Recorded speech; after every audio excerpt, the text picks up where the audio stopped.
The scholarly research paper is a vital component of academic learning. Most of you have probably done this sort of thing before in high school or in your first year of college, but let's revisit some of the basics of scholarly research. Just a little refresher, if you will. The most important part of scholarly research is choosing a topic that suits you. Sometimes the professor will assign a topic, but very often you'll have free rein to choose a topic on your own. You'll want to find something interesting to you, but that also has a basis in scholarly research. Try to think about the constraints of your research. Are you writing a short 4-minute speech or a lengthy 250-page dissertation? If you've only got a limited amount of space to fill, you're not going to want to write a lengthy overview of your topic. Or if you have to write a college thesis, you don't want to pick something incredibly specific. Unless you're an expert on the subject, you might want to start with a little background information on your topic. The best place to start is with the library's reference section. Most reference books contain a broad analysis of a particular topic. These resources can give you a good overview of your topic and are usually excellent for help in narrowing down a general topic that is too broad for a short paper. By using the reference resources as just a general background, you can often brainstorm keywords and other subject words related to your topic. These can help you devise search terms to be used throughout your research.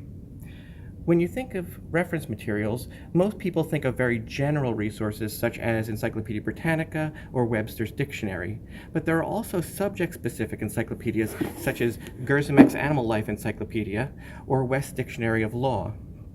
These resources are a little bit more specific than just a general encyclopedia or dictionary. You shouldn't limit yourself to just a few reference books. Explore the full breadth of knowledge in the reference section. Also, bear in mind that many of our reference resources are available online. Don't limit yourself to just the print collection. Once you have a good overall idea of how you're going to cover your topic for the research paper, it's usually a good idea to delve into the library research databases for a more in-depth analysis of your topic. Unlike with the reference books, the online databases often have peer-reviewed articles and more up-to-the-minute current information. Although many of the databases cover general information, you can also find subject-specific databases just like with the reference resources. The Nancy Thompson Library Learning Commons has access to all sorts of online databases covering many subjects such as biology, health, psychology, and much, much more. Even if you do everything absolutely right and use all the resources that Nancy Thompson Library has to offer, you might still come up empty. There are always alternative options for you. Perhaps your topic is something new and original and there isn't a lot written about it. This is usually a good thing. It means that you're breaking new ground in your research. But if you can't find the articles to back up your hypothesis, try thinking about ways that existing articles may relate to your topic.